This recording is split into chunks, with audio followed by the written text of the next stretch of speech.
From shagging his way through the Olympic Village to getting catfished on MSN, this is the story of Big Meeks. Welcome back to The Upshot. I'm Jack. Hello, Zach. Hey, Jack. How you doing? How are you? I am all right. And for our guest making her podcast debut, it's Elizabeth Barnard. Thank you so much for having me. I'm delighted to be here. Welcome, Liz. So I should say for our listeners, so Liz, you've probably heard her producing episodes. You've popped up. Yeah, voice in the background. But now elevated to the main stage. I'm on the A sofa. seat on the sofa. Yeah, for a biggie, for Micah Richards, for the mastermind behind Britain's most infamous threesome. What were the other competitors for that? I've actually been doing some research into this matter, other infamous threesomes. So, Ashley Cole, Jermaine Pennant. yeah, I think that probably, in Upshot terms, that is the most infamous threesome. Yeah, but who masterminded it? Jermaine Pennant? I think so. Well, it's difficult to say, really, isn't it? Yeah. I think they were sort of thick as thieves, those two. Yeah, not their only threesome. Equal partners. There were plural, weren't they? He said Yeah. like the number of times we had threesomes. Looking into it, Elon Musk, Cara Delevingne and Amber Heard. That's mental. That one, I can't believe that. That was- That's true. In the Amber Heard Johnny Depp court case, one of them, it was mentioned. But I think Elon denies it, which I have to say, of the three, it's not the one who should be denying it. Yeah. Yeah, that's an achievement. How has Elon Musk managed to pull that? I mean, I guess he is the richest man on the planet. But Yeah, it's a good result for him. I was Googling others. Apparently Demi Moore and Ashton Kutcher used to have a lot. Charlie Sheen's had a few. You'll be surprised to learn. Right. Yes, those sorts. But anyway, none of them British, so... this is we will be discussing the, we'll get into premium the British anyway, threesome. It's obviously a racy story, which a lot of people don't expect from someone like Micah, who I think is sort of universally loved, isn't he? Absolutely. Yeah. Yeah, that's why I wanted to come on for this one, because I'm a big Micah Richards fan, and I hope I don't regret saying that in an hour or so. No, I don't think you will, but there are some funny stories, but I don't think he comes out of them that badly. You've been immersed in his book, right? Yeah. I read it last weekend. I would say if you've got 2 hours to kill and the only other option is watching paint dry, read the book. Then burn this book. Otherwise, I wouldn't recommend it. Is it not a goodie? It's so replicable, the way it's Right. written. Nothing interesting happens. The two strongest opinions he has are Maybe about... don't put people off this podcast too much. But No, I don't think it's the... I mean... There are a few moments where he slightly teases towards some like vaguely naughty behaviour, but the rest of the book, he has two very strong opinions about. He hates people who are late, and he hates the pre-match walk that they all do. Yeah, And that's that's tame stuff. It's weird because he, as a pundit, is a bit of a breath of fresh air in terms of like talking about the life of a footballer a bit, Yeah. but then doesn't do it in his book. I mean, there's a bit about the life of a footballer, but it's none of it is interesting or unique. I just feel like he was quite heavily PR managed. yeah, When he was when was this producing book published? I think it was 2021, 22, so Okay, he was he's very sort of- much he's a bursting pundit. onto the scene of punditry. Oh yeah, that's it. That bit does get a bit tired in the book. It's weird because actually I would say this episode does contain some quite juicy stuff. Partly because he has got some good stuff he left out of the book, and also he's like a bit of a Forrest Gump figure in Naughty's football, in the sense, Where's this going? in the sense that he's present for loads of like really big moments, like yeah, Forrest Gump. I see. You know that theory that Forrest Gump isn't there is no Forrest Gump, it's just a way. Anyway, let's not get into that. But Also, there is no Micah Richards. Yeah, he's just a vehicle to yeah, discuss he's a the vehicle. key He's a moments of device. English football. Yeah, but he's basically there for like obviously the City takeover and their title win and like sort of like that club in itself is quite an interesting one because they went from like a ramshackle, Joey Barton getting in fights on club tours to like the elite. And you've got like this phase of England, the national team being a fucking joke and tabloid hatred. And Micah's front and centre for a lot of it. Should we get into it? yeah. This Let's go tale. right back to the start. Yeah. So Micah was born in Chapeltown in Leeds. He gets scouted for Oldham when he's 12 and starts out actually playing as a striker. It's not until he joins Man City when he's 14 that he moves back into defence. And already at this point, agents start circling around him. So not ones that are trying to sign him for different clubs, but people who want to represent him. And they've all got their different ways to try and woo him. So when he's about 15, one of them comes round to his house, picks him up in this fancy sports car, takes him out for like a 3-course meal in a fancy restaurant in Leeds, and then to the strip club. Which is nice. How old is he? 50, he says he's about 15. Right. So he can't have turned 16 at that point. So I don't know how he's getting into a strip club. Well, it's like Andy van der Meijden bringing True. I think if you're a high rolling client, you can bring a teenager. You bring children to Yeah.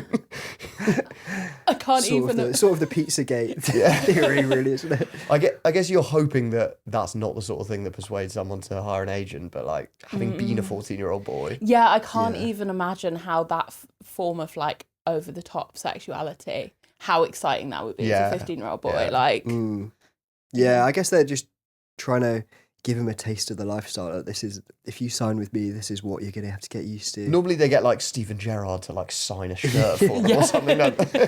Get a lap dance. Yeah, Yeah. take them for a pizza, not fucking Stringfellows. bursting onto a different kind of scene. Yeah.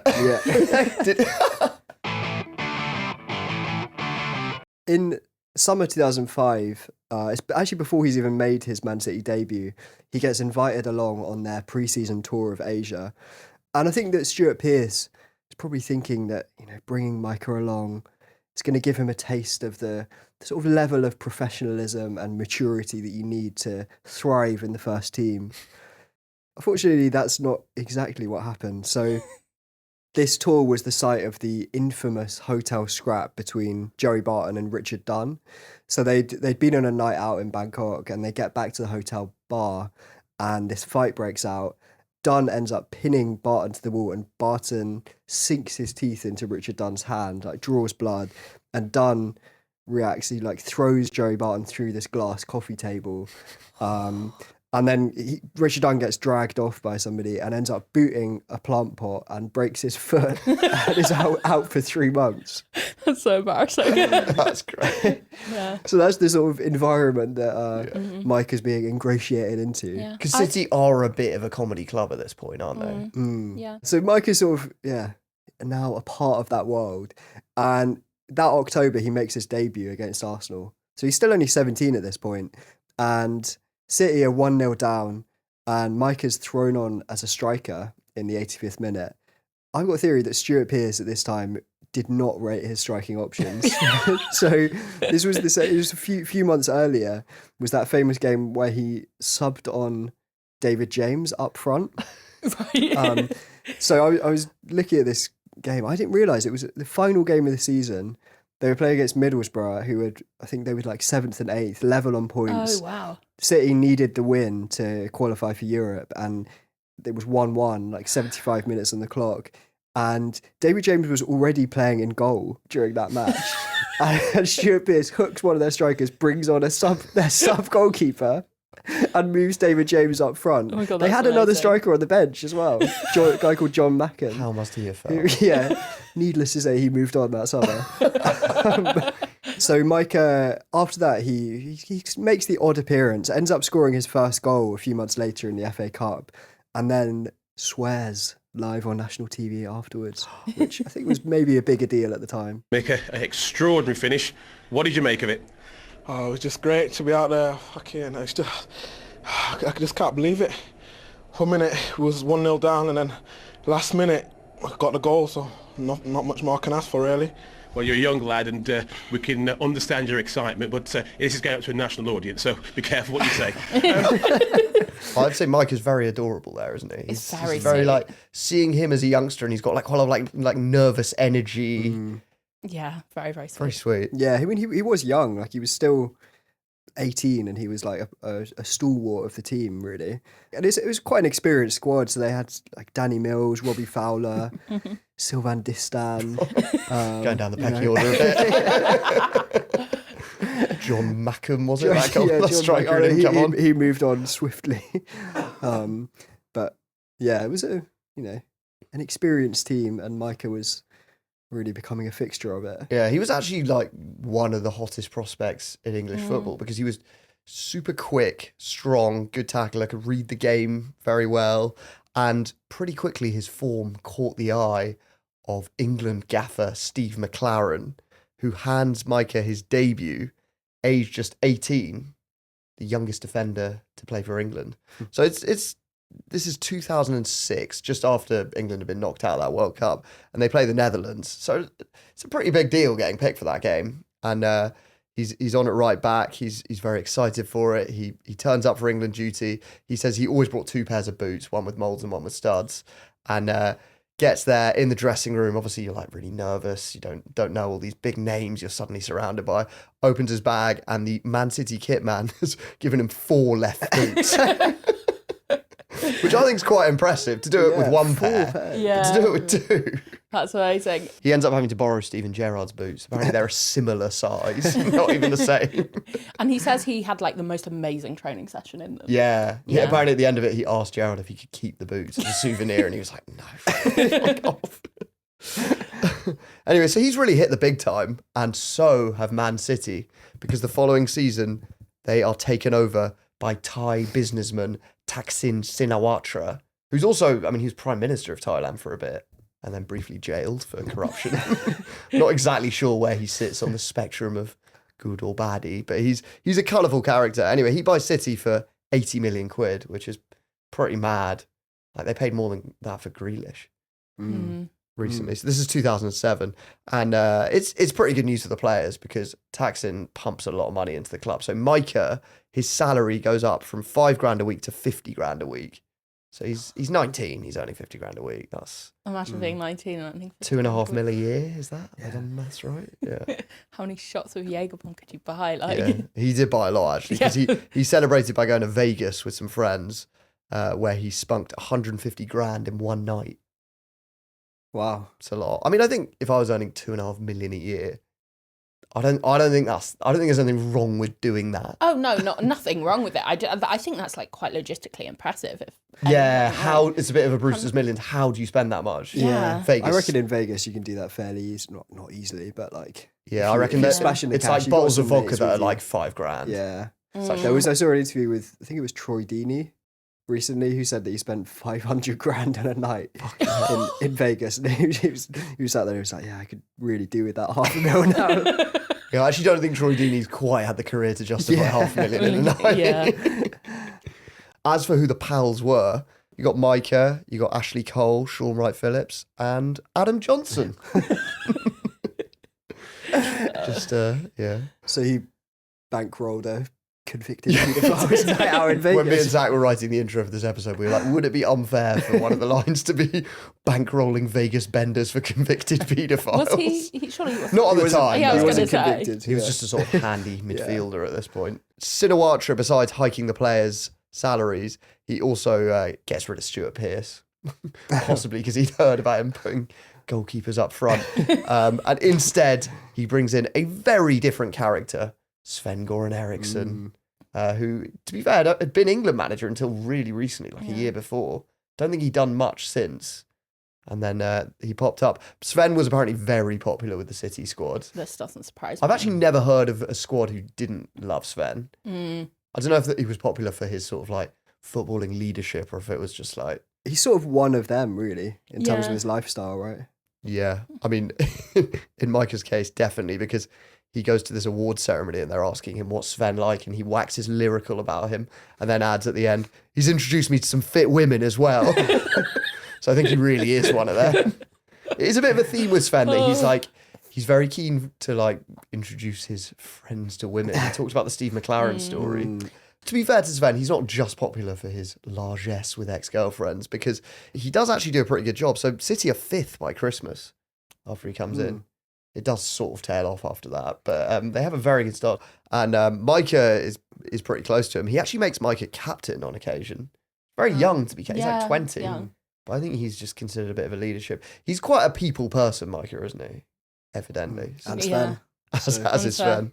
Anyway, the success isn't confined to City, because September that year, Micah scores his first goal for England, a towering header against European giants Israel. It's a great moment, and he is absolutely buzzing. But as 2007 moves on, Micah is about to get a taste of the other side of England duty, because England are sort of staggering through their Euro 2008 qualifying group. They'd started well under Steve McLaren, but the wheels are coming off a bit. They lose to Russia in Moscow, which is very, very poor performance. And it means that going into their final game against Croatia at Wembley, they need a draw to go through in second place. So you think they're probably going to do it. They haven't set the world alight. But as we all know, England lose 3-2 in the rain. It's that famous game where Steve McLaren is pictured on the touchline with an umbrella and the tabloids label him the Wally with the brolly. Have you seen a manager use an umbrella since then? I haven't. I think it's taboo now, isn't it? I think it is. It's quite symbolic, really. Of you just look quite pathetic. Yeah, but you also look pathetic if you're soaked through. I don't know. I feel like if you're soaked through, you look quite like ragged and just like Engaged. I think the consensus after the McLaren thing among managers is just don't get seen with an umbrella, because I think the it looks like, that thing they're like with leaders, they wouldn't do anything, wouldn't ask their players to do anything they wouldn't do themselves, but it looks like you are that sort of coward who would, which is unfair.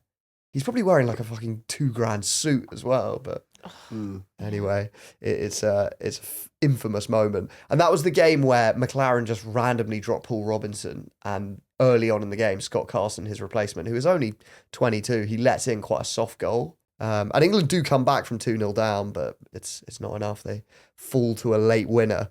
Micah holds Scott Carson responsible for it because of that easy goal. He says he's particularly annoyed because it cost him a chance to play at a major tournament. Probably his only chance. Yeah. Given the way his career went afterwards. Because at that point, Micah was like a red hot star. And he's also annoyed because he would have made some extra money by qualifying. He says in his book, I still find it extremely difficult to look at Scott Carson and not think he owes me money. Obviously, after the result, Micah might blame Scott Carson, but the tabloids need a bigger name as a scapegoat. And so they start digging into what the England players have got up to around this qualifier, and they begin a witch hunt. So not long after the Croatia defeat, the News of the World get details of the England squad partying in a Mayfair lap dancing club. It happened a month before the Croatia game. The way the News of the World describe it is between key qualifiers, which I guess you're always between key qualifiers. Is that like there was one in June and then there was one in October? It was about 2 weeks after one in September, yeah. But the details of the story are lurid. So they begin, a senior England soccer star had oral and full sex with a girl in a lap dancing club. And then they describe what they call disgraceful scenes, which include another player begging 2 lap dancers for a threesome, some guests getting so drunk they vomited on the floor, England captain John Terry being so drunk he urinated on the floor, which I have to say, spot the odd one out. That is pretty out of order. Yeah. When they describe it in the story, they're like, he was so drunk, he urinated on the floor and it had to be cleaned up. It's like, the other stuff, like, okay, obviously they're a bit out of control, but like, just let them live their lives. But you're like, why is the England captain pissing on the floor of a lap dancing club? There's quite a funny witness account of the player who was having I think this is the player who's having sex with the stripper. And apparently it was like a sort of private room, but they were all in there. And they said, they were grunting and bonking right in front of me. Which, grunting is what happens, I guess. Anyway, the News of the World, they get that one out and then they're still rifling through. And then they hit on an even bigger scandal, which is that one England player, the night before the infamous Croatia defeat, had sex with a girl in the toilet of the team hotel, which sounds like a pretty big scandal. Story. The player was in his England tracksuit. However, that player was Alan Smith, who wasn't even on the bench. He was just in the squad. Oh. I see the That is an headline now, anticlimax. England star. Yeah. You scroll down, you find out it's Alan Smith. You're Soccer like, okay. star. It's interesting how much they use the word soccer back then. Yeah. Yeah. It's nice alliteration. Yeah, as they continue to look for these stories, they get another one, which is before the Russia defeat, the night before, Ashley Young was having webcam sex with a woman who wasn't his partner. Oh, Ashley Young. Webcam sex. Webcam sex. So he was Yes. sort of doing bits via webcam feed. I won't read out. What year is this? 2007. Yeah, I guess 2007. it's probably quite grainy. Yeah. Also, you have to I don't think laptops had built-in cameras then, did they? You have to bring a webcam. It's quite forward thinking. Bringing it along to England duty. Yeah, apparently he told her that he was a businisman in Moscow for work. Oh. Surely it doesn't, if it was webcam sex, you don't have to Could be tell him you're in anywhere, yeah. Moscow. Maybe he didn't Yeah. understand.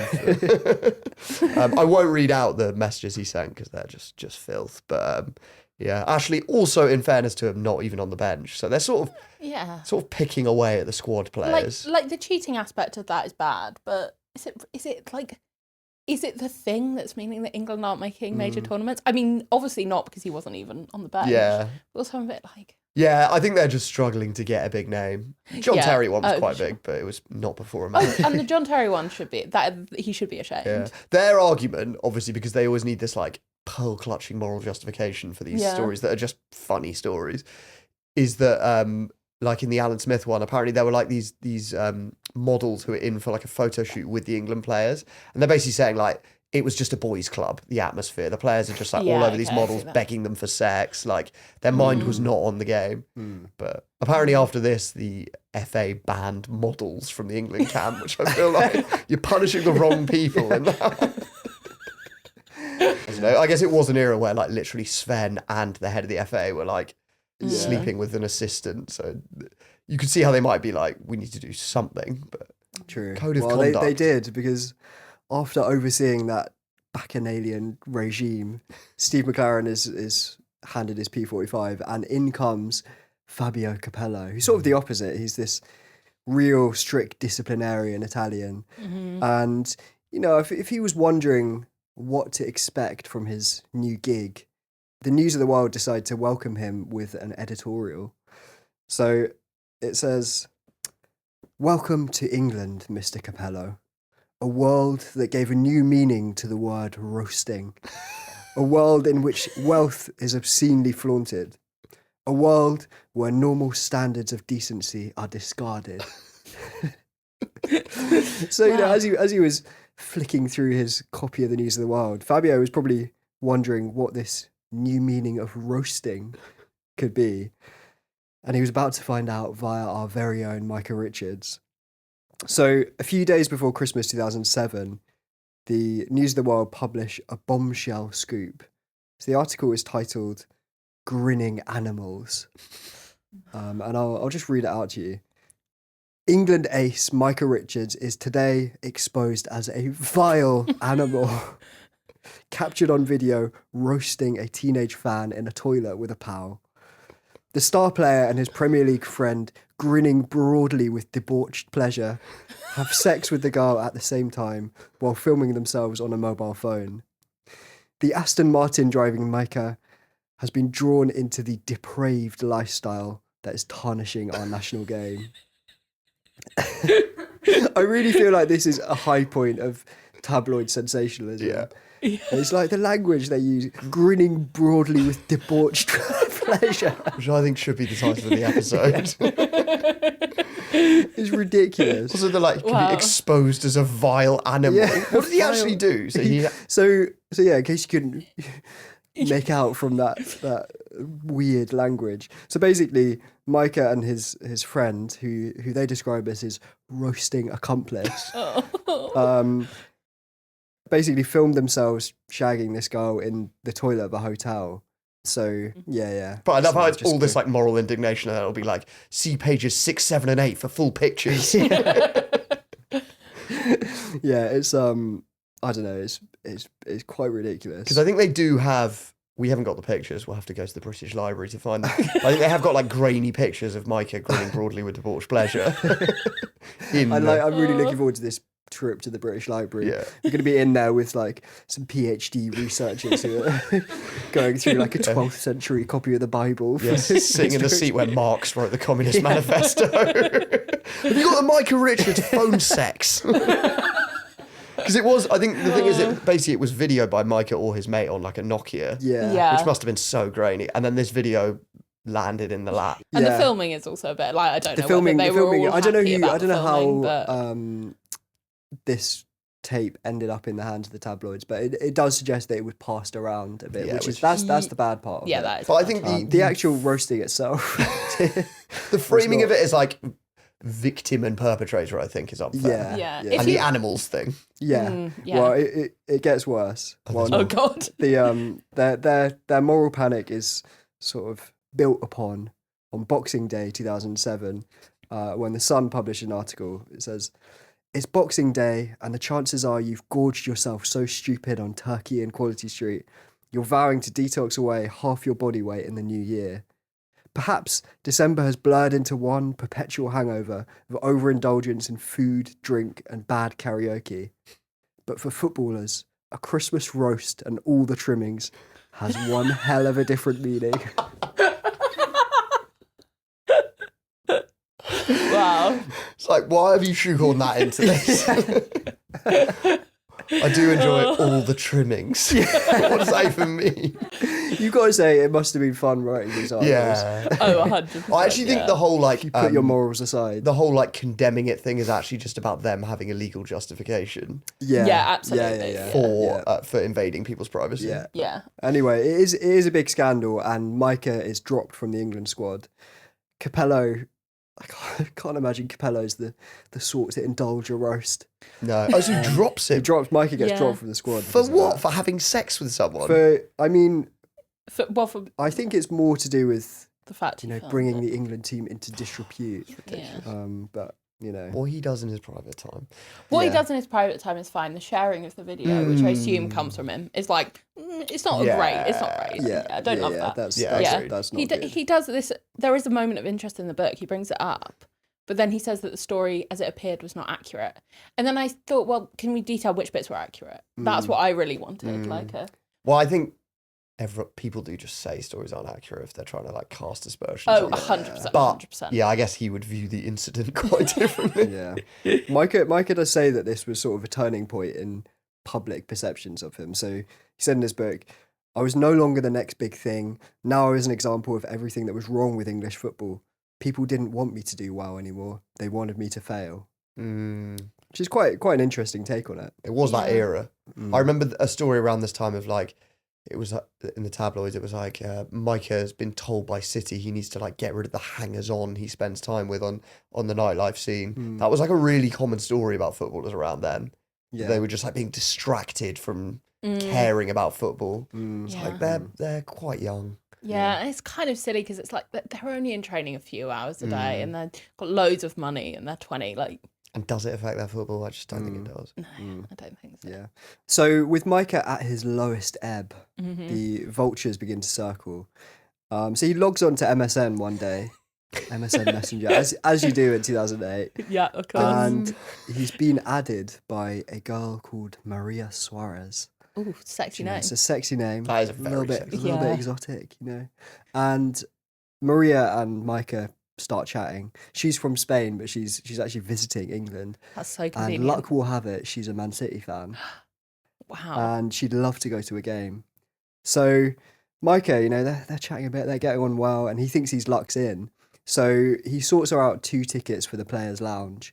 And for this game, he knows she's up there in the box. He plays out of his skin, man of the match performance, doing like step overs, everything.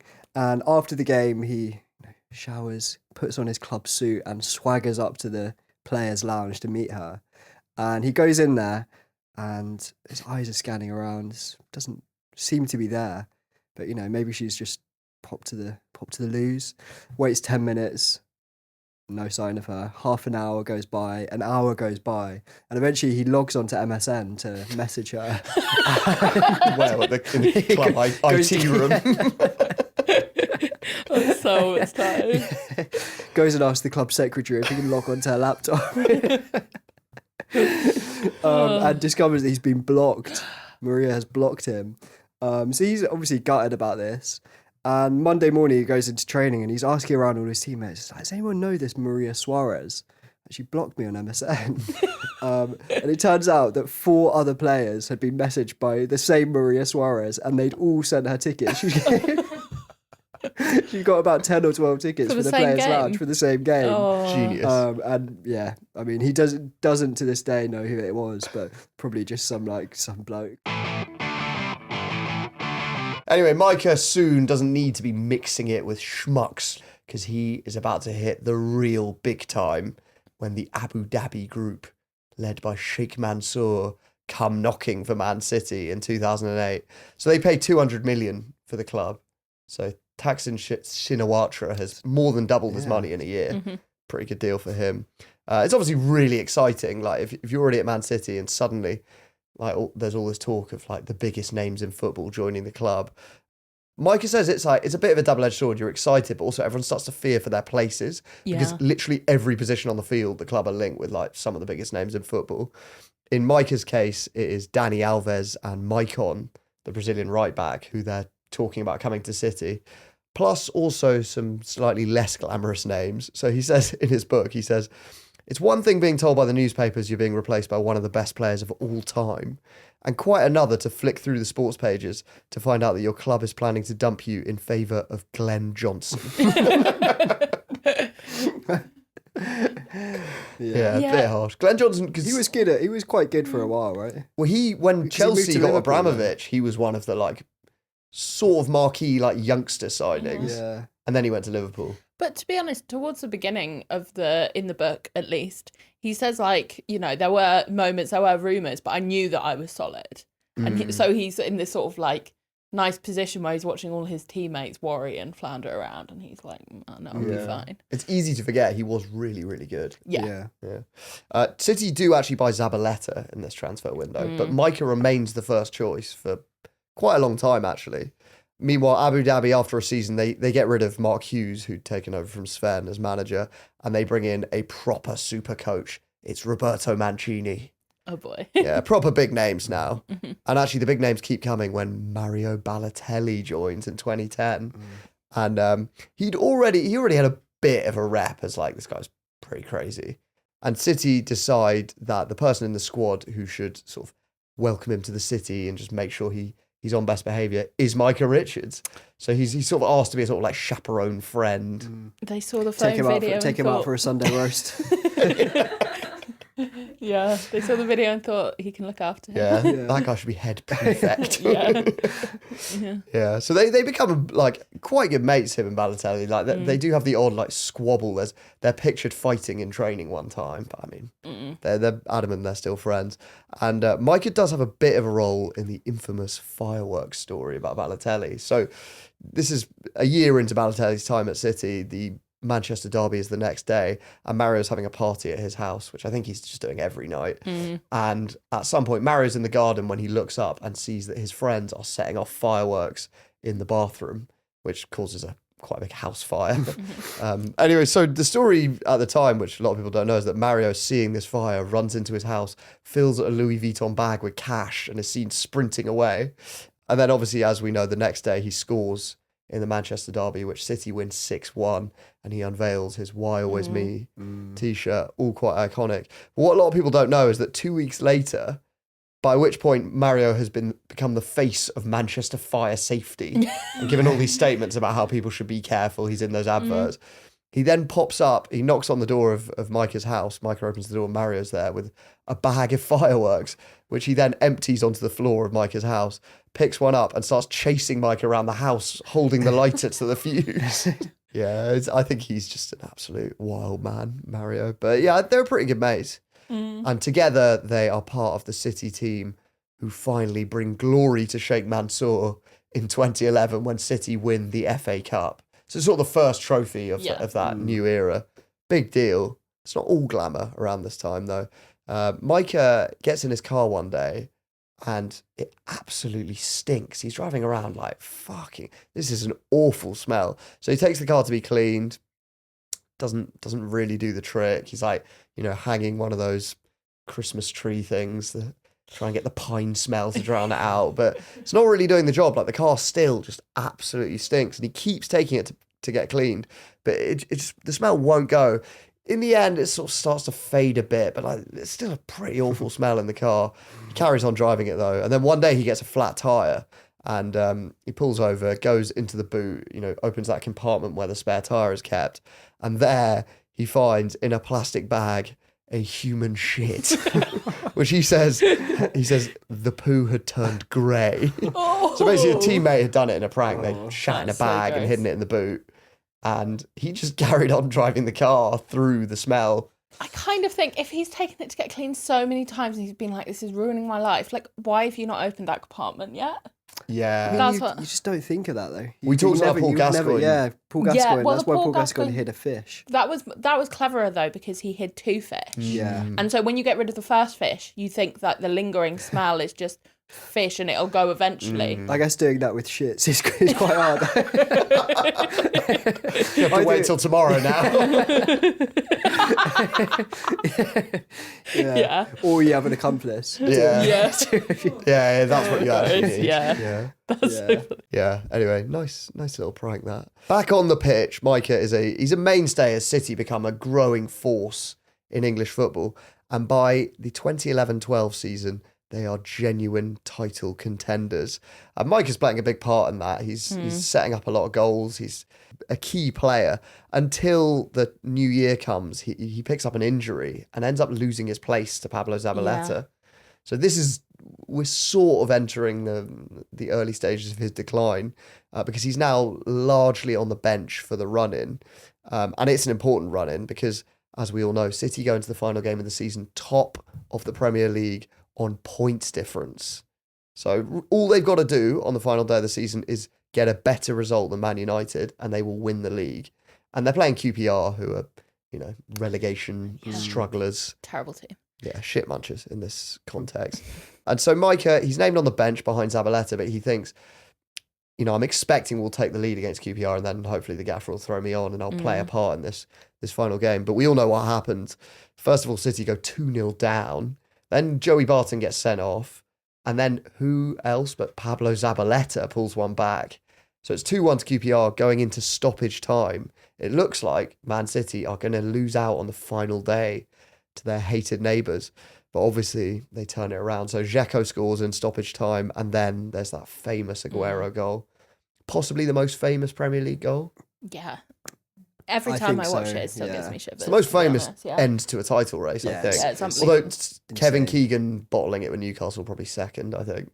Mm. Different. But in terms of final day drama. Yeah. Yeah. I don't think you can't have a more dramatic end to a season, right? Yeah, what, Yeah. than the 92 minute? two Yeah. goals in stoppage time Yeah. Yeah. to win the title. Yeah. So sadly, Iconic. Micah doesn't get on the pitch. He's not a new sub.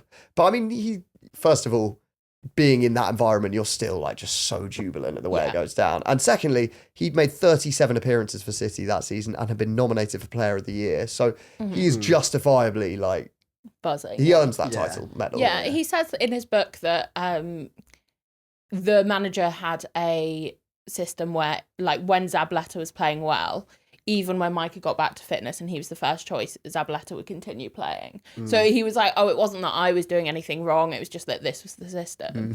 And That's what he told me. whether we believe him or not is obviously a separate issue, but he was really jubilant. He got his winner's medal. Yeah. And Does he not say that he was the top for assists by a defender in the Premier in the League? Premier League that season.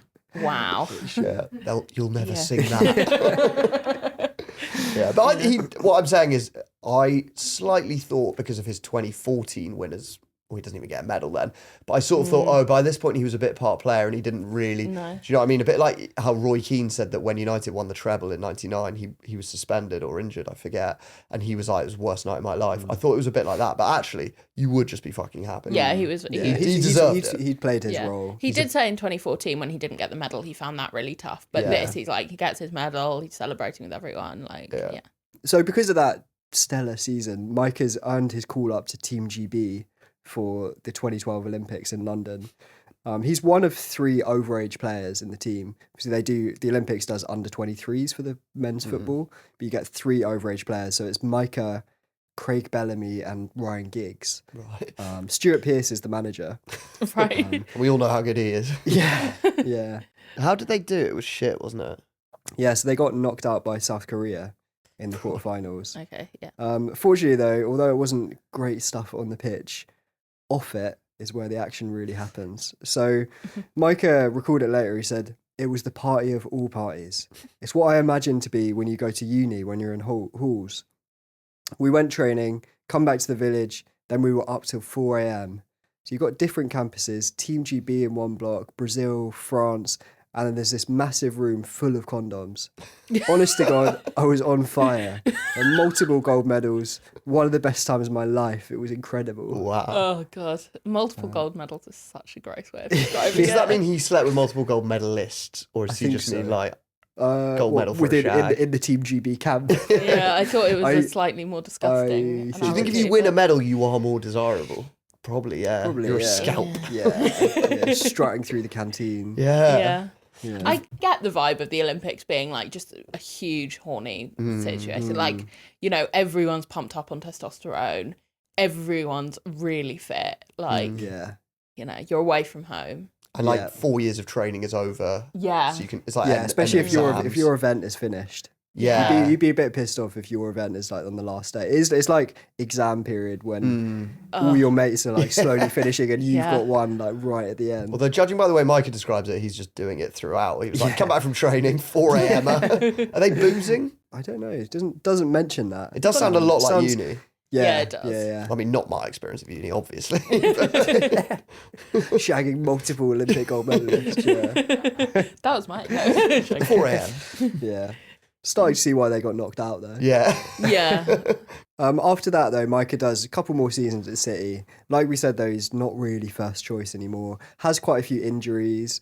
One injury in particular, he pulls his hamstring when he falls off the bed while shagging. Is that in the Olympic Village? No. No, I think this was later. But yeah, Zabaleta's taken his place in the team though by this point.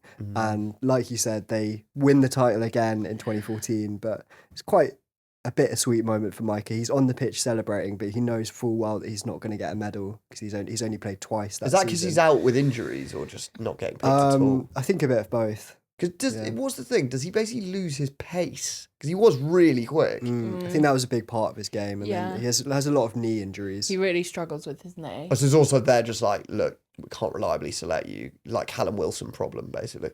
Yeah. And Zabaleta's also fucking good. Yeah. Yeah. I think at the end of that season, he sort of knows it's time to move on. Yeah. And that summer, he joins Fiorentina on loan. Mo Salah was there at the same point. It was when he was on loan from Chelsea. They got on like a house on fire, apparently. But, you know, he's excited about going to Italy. He's never lived abroad before. Chance to discover a new culture. And who better to get a few tips from than his old pal, Mario Balotelli. So he rings up Mario and asks him how he should greet his new manager, and Mario tells him. So on his first day at Fiorentina training, Micah struts up to the manager, goes to shake his hand and says, "Testa di cazzo," which of course translates as "you fucking dickhead." Which is, it's a classic brand. Yeah. Yeah. Seems to happen in Italy specifically a lot. Perfect. Isn't there a Gaza one where they tell him to say like your daughter big tits? Or Yeah, something? he says that to the club chairman. This is not okay though, because it's 2014. Like, you got Google Translate. Like, Yeah, that's what Yeah. he said. He said afterwards, I was Mario. Like, why? I don't know why I didn't just check this, but he didn't. Luckily, his manager doesn't take it to heart though, and it sounds like Micah has a great time in Italy. How long's he there for? Only one season though in the sun-dappled piazzas of Florence because the lure of Birmingham is too strong. And the following summer he joins Villa. Yeah. And that first season is a disaster. Villa get relegated, and at the end of the season, Micah's wages get cut in half. Really? Well, because like automatically. Yeah, automatically. But he was especially pissed off because City had offered him $100,000 a week to be Zabaleta's understudy, and he turned it down, being like, "No, look, I want to play first team football." Joined Villa for like half the money, and then after a season, got his wages halved again. For fuck's sake! There was also another funny incident halfway through that season, that first season with Villa, where he's getting a cab into training, and the cabbie's a big Villa fan, but doesn't recognise Micah for some reason. So he's chatting about having a go at the team, and eventually he gets onto Micah and he's like, "Yeah, that Micah, fucking useless, isn't he? He's stealing a wage from us. Get him out of the team." And Micah's just sat in the back of the cab, just like, yeah. Thing is, surely when he got in that cab, he was like, "Take me to the Villa training. Yeah, I don't probably work at the club. I think the cabbie knows. Oh, do you think? Not to be a truther, but I think Do you think? he's enjoying That's telling very Maybe. bold. Yeah. So the following season in the Championship, Steve Bruce takes over as manager. And he pulled Micah aside at the start of the season and was like, I want you to be first choice and I want you to play centre-back. So Micah's like, sure, like, whatever, I'll do what you want. And a few weeks later, they then signed John Terry. So Micah's a bit like, fuck's sake. And Bruce is like, look, I know what I said, but I sort of got to play John Terry now. So Micah's like, great, I'm going to be sat on the bench. But Steve pulls him over one day and is like, look, I know we're all friends now, and I heard that you've moved to Harrogate. And just want to say, my daughter's an interior designer. So this is, of course, friend of the podcast, Amy Bruce, who dated Jermaine Pennant, dated Nicholas Bender, is now doing up Micah Richards' house. So she's moved on from going out with her dad's players, and now she does their houses up. Yeah, her whole life is sort of built around Steve Bruce's players. Anyway, Micah wants to get in Steve's good books, and he ends up paying Amy about $400,000 to renovate his house, and apparently Bruce still doesn't play him. Oh, God, So that's you'd be so hoping for a embarrassing. bit of favour for that. Yeah.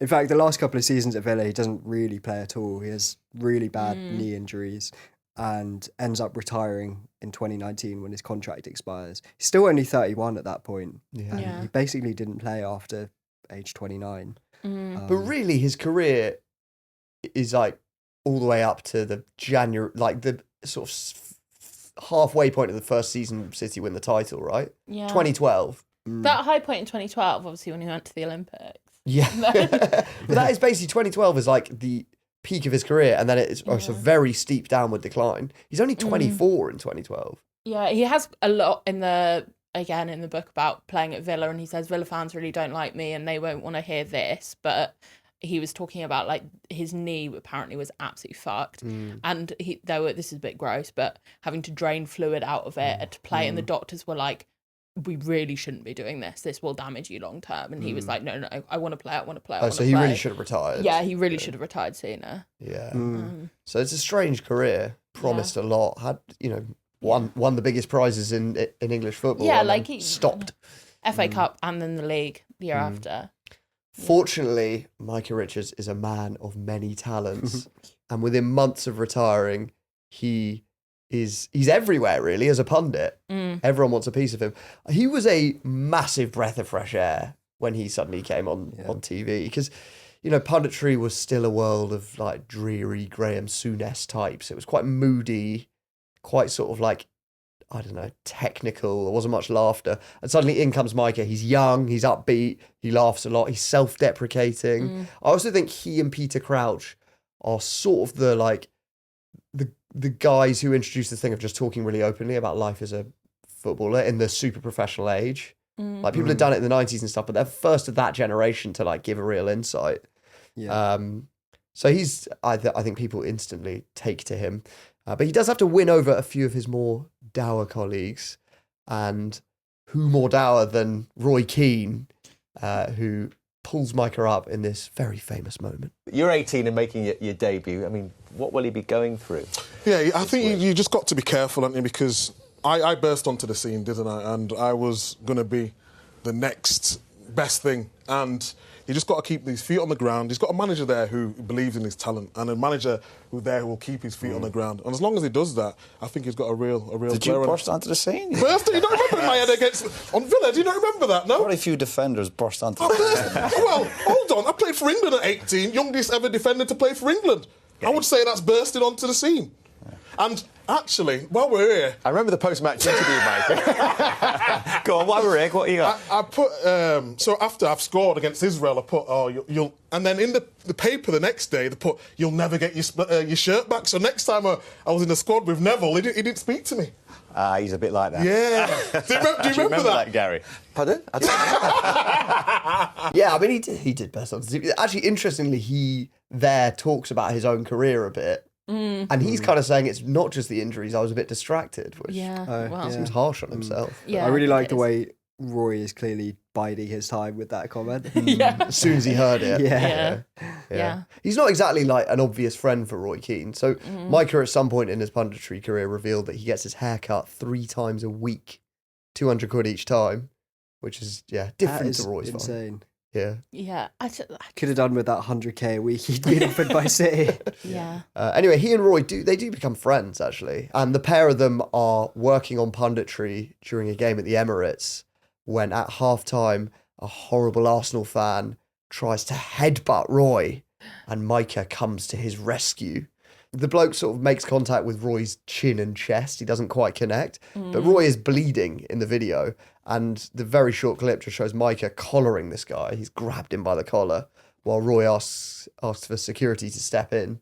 So it does show Micah's sort of bravery for his mate. Micah's huge now. Yeah. I mean, he always was pretty built, but He's hench, yeah. I feel like if I was in a situation where I was being headbutt, the person I'd want to step in and defend me would be Micah Richards. Yeah. It's quite nice of him though. I think he's he's strong, but he's also he'll diffuse it with a chuckle. Yeah, this is the thing. I say, like, he's one of my favourite pundits. Now, just it's so clear that he really loves what he does. And he is everywhere now, right? He's Match of the Day, Rest is Football, which is the biggest football pod, Sky, and of course CBS. Where CBS, they've like really embraced the thing of like, it's all just loads of jokes between him, Carragher, Henry and Kate. And I don't know if it was on CBS or elsewhere that his nickname Big Meeks became. Yeah, I think it was CBS. Yeah, it's now on all his shows. Yeah. Although not everyone knows the nickname. So Rod Stewart popped up on CBS's coverage recently. It was Celtic v Bayern. Obviously, Rod's a big Celtic fan, and so they had Rod being interviewed by Peter Schmeichel. And I would say, much like if you've ever seen him doing the Scottish FA Cup draw, Rod was like maybe a little bit on the sauce, a bit cheeky, and there's quite a funny interaction here with Rod when they ask him if he knows who Big Meeks is. Yeah. But do you think they have a chance today? Of course I do, so I wouldn't be here. Peter, behave yourself. Sir Rod, Big Meeks here. Can I just ask you, what do you think of Celtic's goalkeeper? Don't tell your son. So Rod, I don't think you heard me. do you know who Big Meeks is? Does he know who Big Meeks is, Peter? Do you know who Big Meeks is? Do you know who Big Meeks is? Big knees? No. Maybe we should let him introduce himself. That's him. Big knees. No. Big Meeks! Big Meeks, Micah Richards, Rod, Sir Rod, how you doing? Of course I do. Micah thing. Micah thing. That's incredible. Really good. That's Big very funny. knees. Really nice. That's great. Yeah. Yeah, I mean, he does famously get big knees or big knee when he's With injured. the fluid. Yeah, so Has anyone else made that point to him? Rod Stewart was on something. He's actually just been glued to Micah's autobiography. Can't put it down. It's actually a joke about the fluid on your knee that had to be drained during Aston Villa days. But yeah, I think like a very lovable character, excellent pundit, laughs a bit too much on the Rest is Football pod, but otherwise I really like him as a pundit. Yeah. I think he's great. He's just a nice man. Yeah. He makes being a pundit look fun as well, like you say. Like, you know, some footballers, it's like, I've retired now, and it's kind of sad, but not at all for him. Yeah, it feels like almost this is what he was made to do in his, you know. I wonder what he enjoys more. Do you think he would still say? Roasting. Yeah. I think roasting in a hotel toilet. it would be He so can still roast. It would be so taboo to say anything other than playing that he wouldn't. But I think the rush of like assisting a goal or scoring a goal or he whatever. did have top What assist about- by a defender one season. What about a viral clip on CBS's Insta channel? Yeah, get that in my veins. I mean, both are really great jobs. He's had a really fun life. Yeah. For someone whose football career was cut short, he's still Yeah. yeah. I mean, didn't he say, wasn't that his tip for players who want to get into punditry? It was retire before all your peers. Yeah, and get that's ahead. worked. Yeah. Anyway, lovable character. I mean, like, he's clearly not a wrong un unless anyone feels differently. I'm not gonna. No. Yeah. I think Obviously, he's a vile animal. He was grinning broadly with debauched pleasure. What a line. Yeah, it's unbelievable. All right, well, Liz, thanks so much. Oh, thank you so much for having me. I've had an amazing time. I loved that one. That was just a very sort of like easy, fun one with good stories. So please come on again. If you enjoyed that and are listening, please share that with all your Micah Richards loving friends, which, as we've established, is everyone. Zach, thanks a lot. Thank you, Jack. And thanks for listening. That was a really good one. Yeah. You were great. Thank you.